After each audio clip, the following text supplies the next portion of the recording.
Bienvenue sur cette section de théorie traitant des mathématiques pour la physique.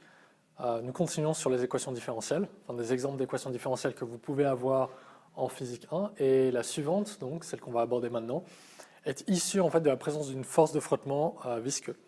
Pourquoi? Parce que la force de frottement visqueux est proportionnelle à la vitesse. On va voir en quoi ça nous amène à une équation différentielle. Je vous rappelle qu'une équation différentielle, c'est que vous retrouvez votre variable de position, selon au moins une des coordonnées disponibles, avec sa vitesse et ou avec son terme d'accélération. Alors, le terme d'accélération sera obligatoirement présent si vous appliquez la deuxième loi de Newton, et il se peut que le terme de vitesse apparaisse aussi.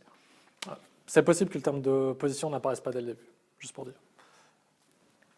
Alors, eh bien, la force de frottement visqueux, je vous l'ai dit. Donc là, qu'est-ce que j'ai fait? J'ai fait un petit exemple. On a une particule de masse m. Alors, on néglige son poids. Par contre, elle arrive à vitesse v0 dans un fluide. Un fluide, on peut considérer qu'à leur niveau, c'est un liquide ou un gaz qui va exercer une force de frottement. Et la force de frottement, donc, va dissiper en fait l'énergie cinétique de cette particule. J'ai placé un repère OEX, EY cartésien. Il est fixé au référentiel d'étude qui est peut-être le laboratoire. Et donc notre force de frottement visqueuse va être en fait va s'opposer au mouvement de la particule. Ça va être du coup moins eta fois son vecteur vitesse. Alors eta, c'est une constante qui est une propriété du fluide. Alors on vous la donnera numériquement très rarement, d'accord? Peut-être pour une application numérique, etc. Nous, pour nous, l'essentiel, c'est que vous puissiez obtenir les équations de mouvement et même d'obtenir peut-être l'équation horaire, enfin une fonction sur la position de votre particule en fonction du temps. C'est ça qui nous intéresse avant tout. Donc oui, et maintenant exprimons le vecteur vitesse. Alors, c'est le vecteur vitesse instantané. Là, le mouvement se fait à l'horizontale, donc je vais pas exprimer le vecteur vitesse comme x1.ex plus y, enfin x.ex plus y.ey. Je vais simplement le mettre à l'horizontale. Alors, ça va être moins eta x.ex. Donc encore une fois, si là, normalement, ce que je devrais faire rigoureusement, c'est simplement remplacer le vecteur vitesse par ce par quoi il est exprimé. Si vous avez par exemple le vecteur vitesse en cylindrique ou en sphérique, vous l'auriez remplacé, et là vous aurez une expression. Maintenant, je sais que ce problème se passe à l'horizontale de la façon dont je l'ai posé. Le V0, c'était une vitesse initiale. La seule force qui commence à s'opposer à la particule s'oppose en fonction de la vitesse qui est horizontale, donc tout le problème reste à l'horizontale. Voilà. Donc ça, c'est notre force. C'est la seule force qui s'applique à la particule. Nous allons maintenant faire appel à notre loi de la dynamique, qu'on va appliquer à notre système, notre petite particule de masse m. Donc ça va être la deuxième loi de Newton.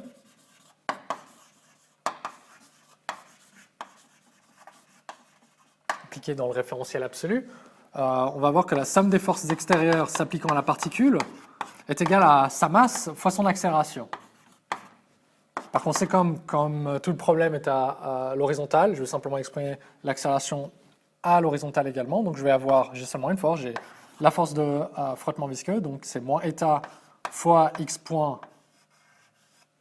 fois le vecteur unitaire x, donc c'est avec une seule composante, qui est égale à la masse fois x point, du coup l'accélération selon x fois le vecteur unitaire x. On peut se débarrasser, on peut simplement dire, voilà, si deux vecteurs sont égaux, c'est que leurs composantes sont égales. Donc on peut simplement poser l'équation moins eta x point est égal à mx point. Donc, et c'est ce qu'on va écrire, moins eta x point est égal à mx point.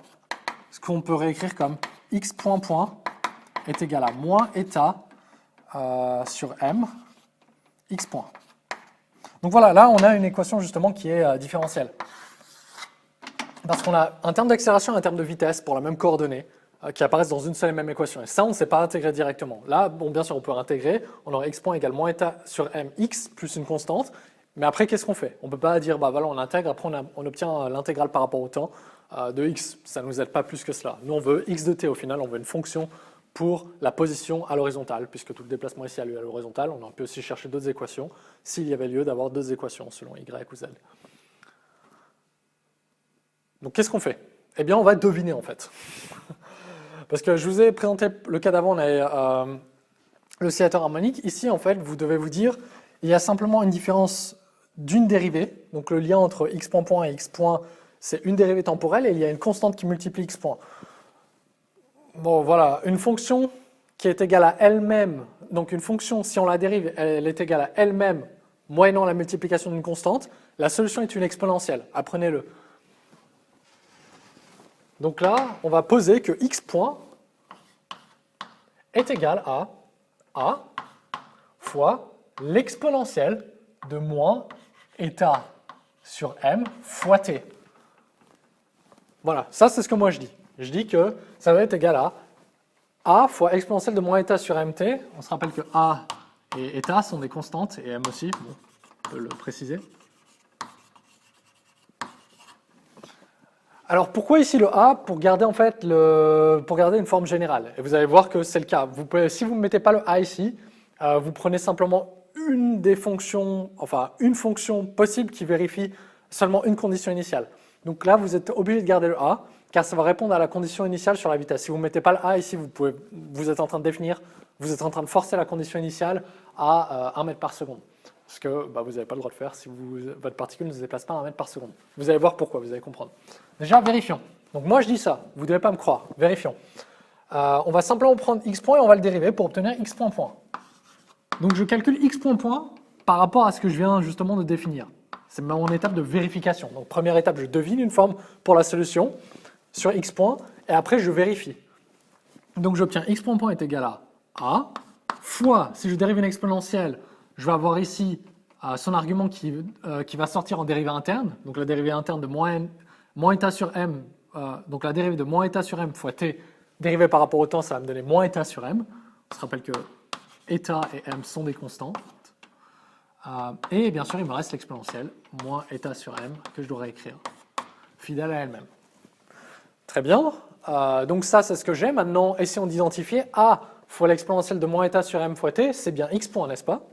Donc je peux prendre ça et réécrire ça comme moins eta sur m fois x point. Donc je me retrouve avec x point point égale moins eta sur m x point. Donc je retrouve l'équation que j'essaie de résoudre ici. Donc là, ce que j'ai défini, c'est correct, ça fonctionne. Et vous voyez que même en définissant le a ici, je trouve bien l'équation. Donc c'est vraiment important ici de mettre la constante qui multiplie l'exponentielle.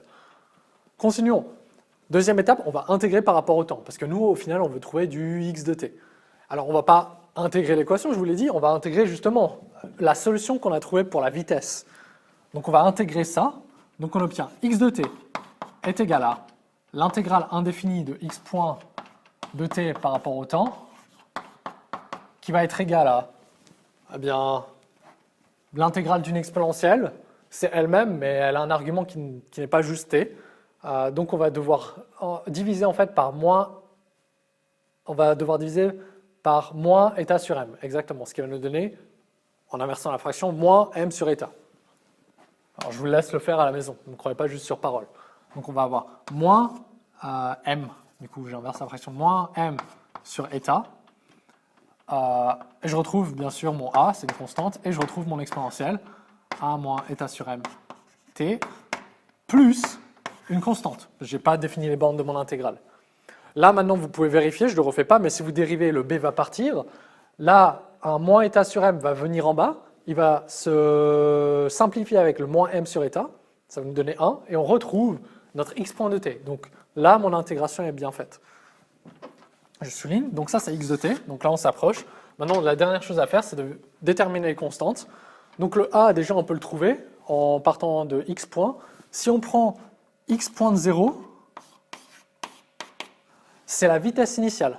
Ça va être égal à a fois exponentielle de 0. Exponentielle de 0, c'est 1. Faites attention, lorsque ici, n'allez pas me dire que l'exponentielle va nous donner 0, d'accord? Faites bien attention. Souvent, quand on cherche, lorsqu'on cherche la condition initiale avec l'exponentielle, partez pas, ah oui, j'ai simplement l'exponentielle, boum, ça me donne 0. Non, non. Exponentielle de 0, c'est égal à 1. Faites bien attention à ça ici, pour déterminer les constantes. Donc j'obtiens simplement x point de 0 est égal à a. Donc vous savez que a, c'est quoi? Ça va être la vitesse initiale. Maintenant, vous voulez déterminer b, eh bien vous faites x de 0, donc vous prenez la position au temps 0, donc c'est la position initiale. Qu'est-ce qu'on obtient? On obtient moins m sur eta fois a fois 1 du coup, plus b. Donc maintenant, vous savez que b, et je remplace justement par ici ce que j'ai, je le renvoie de l'autre côté, ça va être égal à la position initiale plus m sur état fois a, et a, je peux le remplacer, c'est la vitesse initiale. Donc ça, c'est ce que vaut b. Et maintenant, si je le réécris là-haut, alors je vais voir si j'arrive à avoir assez de place, je pense que oui, je vais réussir à le faire. Je peux réécrire x de t comme étant égal à, et je vais factoriser en fait. Parce que ici, regardez, j'ai un moins m sur état a, ici je retrouve mon m sur état a aussi, donc ça va être mon b, hein. C'est mon b, j'ai simplement réécrit ici. Donc je vais avoir moins, est-ce que je factorise? Oui, je vais factoriser par le moins, avec le moins. Moins m sur état a, on a dit, c'est la vitesse initiale, x point 0. Donc là, je viens de factoriser ça. Mon b, je le remplace. Donc je vais avoir, entre parenthèses, exponentielle de moins état sur m fois t. Je factorise le terme de b ici. Je vais avoir un plus 1, parce que du coup, j'ai tout embarqué. Enfin, pas un plus 1, parce que ici, il y a un plus justement, donc je vais obtenir un moins 1. Très bien.